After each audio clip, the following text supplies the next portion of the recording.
Hi, I'm Sammy Murrian, film critic for FilmBook.com. The Huntsman, Winter's War is directed by Cedric Nicolas-Troyan, and this stars Charlize Theron, Emily Blunt, Chris Hemsworth, and Jessica Chastain. Okay, as to the existence of The Huntsman, Winter's War, one question comes to mind. Why? Why does this movie exist? Why is this movie? Snow White and the Huntsman came out 4 years ago now and was a modest hit. And it was fine. It was just fine. No one could rightly claim that it was like some terrible movie, but no one loved it. And yet, here we have it, 4 years later, a prequel sequel to Snow White without Snow White, and it's landing in theaters with the most underwhelming whimper you could possibly imagine. Okay, I never thought that I would be referring back to Snow White and the Huntsman as some fabulous template of story structure and as like a positive reference for how your screenplay should look. But compared to this thing, the screenplay for Snow White and the Huntsman is like The Empire Strikes Back. This screenplay for The Huntsman Winter's War is garbage. This is crap. I looked up the writers of this screenplay. There are two. And between them, they share writing credits for such classics of cinema as Identity Thief, The Hangover Part 2, and The Little Mermaid 3, Ariel's Beginning. This film is an absolute mess, and the story is one of two ways throughout the film. It's either incoherent or boring, and it's never anything else. It's always just one of those two. Charlize Theron reprises her role as Queen Ravina, and Emily Blunt plays Elsa from Frozen. She plays Elsa from Frozen. Disney has every right to sue over this. Disney, why are you not suing over this? We all saw the opening weekend box office for Jungle Book. We know you can afford a good lawyer. Come on. Why are you not suing? This is ridiculous. Okay, the hell are these two great actresses doing with putting their time into this movie? I imagine the answer is this stuff, but okay, Charlize Theron and Emily Blunt are two of the best working actresses. They are two of the finest actresses in movies. And they just are fresh on the heels of their respective best work last year in 2015. Emily Blunt was absolutely terrific in Sicario. She was just dynamite in Sicario. And Charlize Theron made history in Mad Max Fury Road. She's an icon. That character is an icon. That was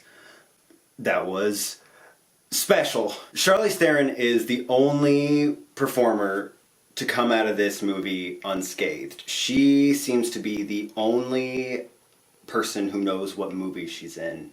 Imagine, for a reference, Gina Gershon in Showgirls. Gina Gershon came out of Showgirls, unlike everybody else in that movie, unscathed, because you could tell watching Showgirls that Gina Gershon knew that she was in a terrible train wreck of a movie and she was just having fun, camping it up. That's Charlize Theron here. Charlize Theron is pure camp in this role, and she is mighty pretty camp. Charlize Theron is a pretty lady. And a lot of this movie is her doing a lot of posing and camping and talking very slow in these gorgeous costumes. And that, though it is absolutely not worth the price of, a $16 to $20 movie ticket, it is entertaining and is pretty much just about the only thing of value in this film. Emily Blunt is not camp. She's not aware of what movie she's in here, and it's really sad because I adore Emily Blunt. I think she's just absolutely magnificent. And a point of reference for her performance here, it's like the female version of Eddie Redmayne in Jupiter Ascending. Just very very over the top. And lots of snake-like hissing and that. And then occasional shouting. I've never seen Emily Blunt not be great.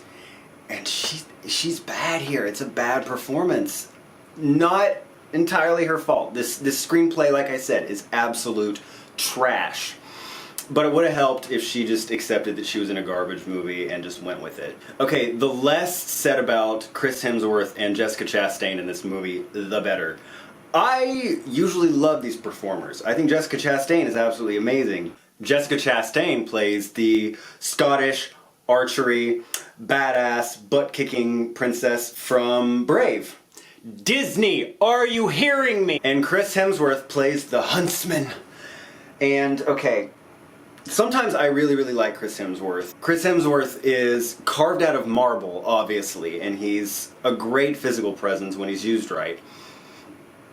I think that accents are not Chris Hemsworth's thing.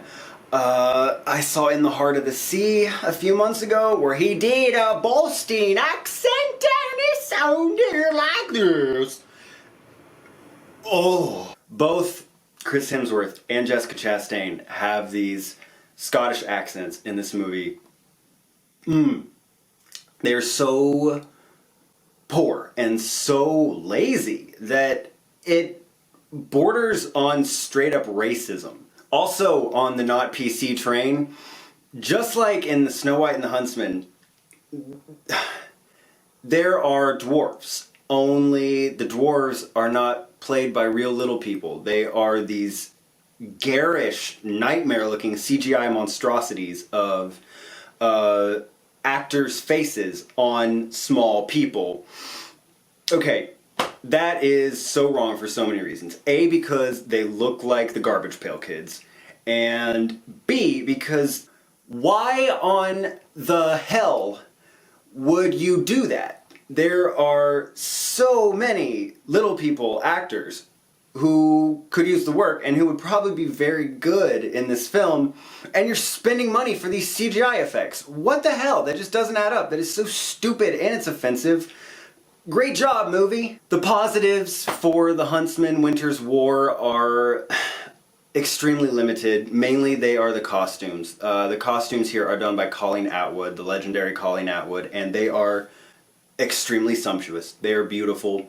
My advice to anyone thinking about seeing this movie, absolutely do not see this thing in the theater. I mean, don't waste your time, money, brain cells, just don't. If you watch it on your TV in a few months, because I mean, this thing's coming to a bargain bin near you in 2 months. This thing is not gonna do well. Watch this thing on a TV as a fashion show with the sound off. I am gonna give The Huntsman Winter's War a D+. Thank you for tuning in to FilmBook Review. Comment below, let us know what you thought of Huntsman Winter's War. Subscribe, find us on Twitter, find us on Facebook, and take care everybody. Bye!